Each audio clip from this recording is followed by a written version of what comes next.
That's why in war situations they get away with so much.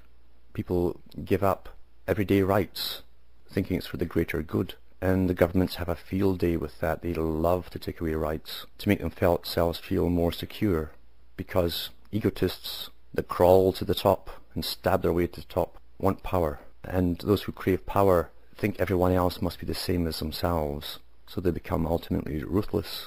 Therefore, the more panic they can create in order to protect you and justify their reason for being a tyrant, the more they will do. That's your history. That's your history in detail. In fact, that's all you have to really know.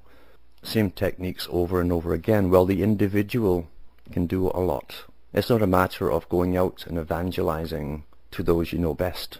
You'll be looked upon as a space alien or a reptilian person or some nonsense like that, because you're talking a language that doesn't come from the 6 o'clock news. You're giving them details and facts about things which really are foreign content to them. They haven't got it from their newspeak, the television set.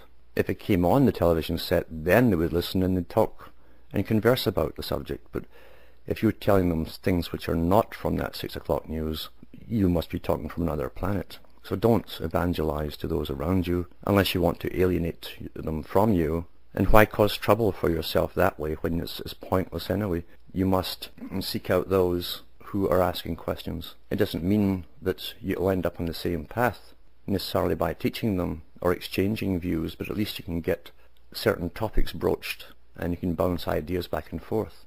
When you're up against a system that's thousands of years old, at least thousands of years old, a science, you don't expect to knock it down in one fell swoop. You've got to take time to chip it away. And you'd be surprised how the largest object will come down when you just chip away, like a beaver. I've watched beavers go to work on trees until they have almost a pencil point of a tree trunk balancing on the other point of another pencil.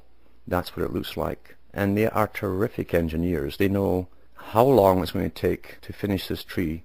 They know where they want it to fall, what direction they want it to fall, and when to get out of the way when it starts falling. They know all of that, and they have patience. Patience. And when you watch a beaver, he does it on his own. He doesn't go around saying, gee, that's a huge tree. I better get a whole bunch of beaver here, and we can all go at it. He starts his own chipping away. He doesn't look for confirmation. Am I doing a good job? He just knows he is, because he's got patience. And this big monster of a tree will eventually fall, and it'll fall exactly where you wanted it to fall.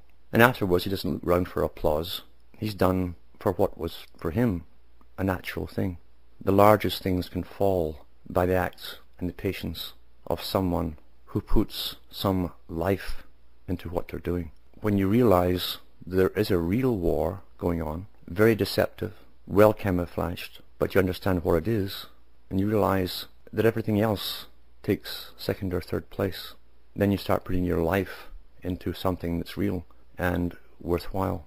And just like the beaver, you don't look around for applause at the end of it. The reason there's information to be passed on is because people in past ages, few to be sure, but enough to pass on the information, did so. And that's made all the difference in the world in a very specific way. The reason the deception is used today to control masses of people is because of the people who were awake in previous ages passing on knowledge. Otherwise, we'd all be chipped long ago, or lobotomized long ago, completely lobotomized. It's only been the more cautious and devious way of governments, way of getting round that, that's led them to create such a system of massive propaganda and indoctrination through television and media and schooling. It wouldn't be necessary except for people who passed on knowledge and wisdom through countless centuries. The people who could point to the king and say he has no clothes and break the spell that held the masses. That's what it takes. But it takes life. And when you look at what people really are doing with themselves, they're doing what's authorized to be good citizens, upstanding, upright, all those Masonic terms, all those authorized things, and yet they're not alive, they're not living. They're putting time in, they're killing time, really. And as they kill time, they're killing themselves. And there's nothing more worthwhile that brings the flame alive than getting involved keeping your cool as you do it, and passing on just enough information here and there that maybe one day will alight the fire in someone else when the words come back to them that you have uttered at the right time. That's how knowledge has been passed on. Otherwise, the whole planet would be watching sports, and thank goodness, with all the massive indoctrinations, they haven't reached that stage yet. To put so much into a few lines sometimes, you have to check yourself, because so much can be contained in few words, words being a language, and the way you put them together must come from your own heart. When it does, and there's no show put on, no bluff, no con game at work, you reach people. Simply be sincere, but make sure that you believe in what you're saying first, and you will find that people come alive, because they can't debate or argue when it truly comes from the heart. I think it was Heine who said, aus meinem großen Schmerzen mach ich die kleinen Lieder, which said, from my great sorrows I make small songs. In other words, in the depths of areas you allow yourself to go into with the emotions, which are part of being human, can bring out tremendous wisdom, and yet you can never condense everything you've learned into even a book about it, because you personally will learn so much. You know, we live in a world where most people truly are afraid to contact people around them, or simply say something they want to say, for fear of breaking the silence or shattering the illusion. They want to conform. They want to give up their own personal song and conform to the authorized choir. And that's the death of not only individuals, it's the death ultimately of humanity when you're all singing in the same choir, because that means someone's conducting you and someone wrote the song, but not you. What a dull, dreary world that would be, when there's no possible way to see variation, when there's no point visiting someone because you know what they're going to say. Why go there when you know what they're going to say? People do things through habit nowadays. They even visit each other through habit. Everything becomes habit as they put time in, just putting in time. You have a life to live, and yet they're putting time in where their own creativity could be used to the full. They switch on televisions and read novels and find ways to pass the time, ways where experts will write the program for them. You don't participate watching a movie, or watching anything for that matter.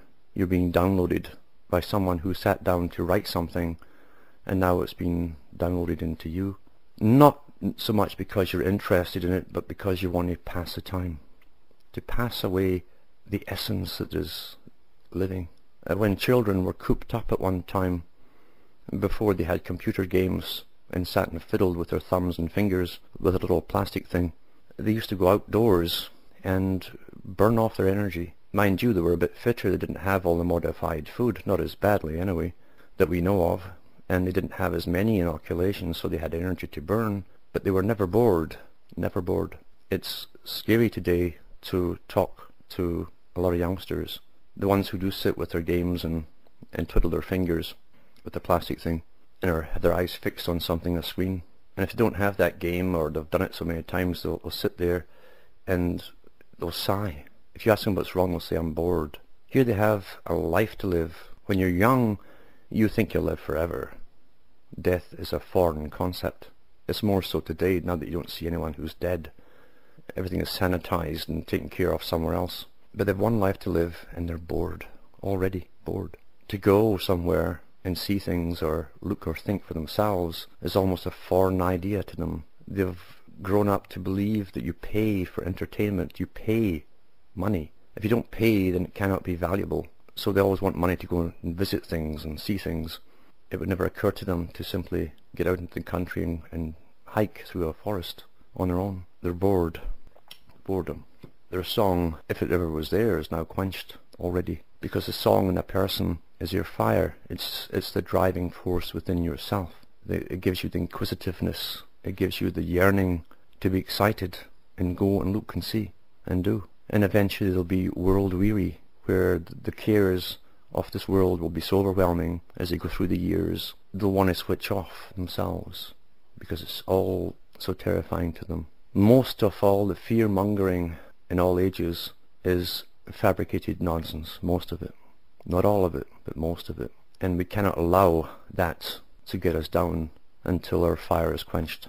The fact today that there are people who are still awake, can verbalize what's happening, cut through all the illusions, cut through all the propaganda, the counterintelligence that's put out there to make you drift off into space, chase lizards all over the place, follow gurus who wear funny clothes but look as if they know something and look terribly pious, and those ones who I call the card sharks, who give you futures from a piece of paper or a bunch of paper. People want predictions only when they're terrified of making their own life, because living is a chance. Everything in life is a chance, and only those who die internally do so because they won't take chances, till eventually they'll be much older and they'll say it's too late for me to alter anything.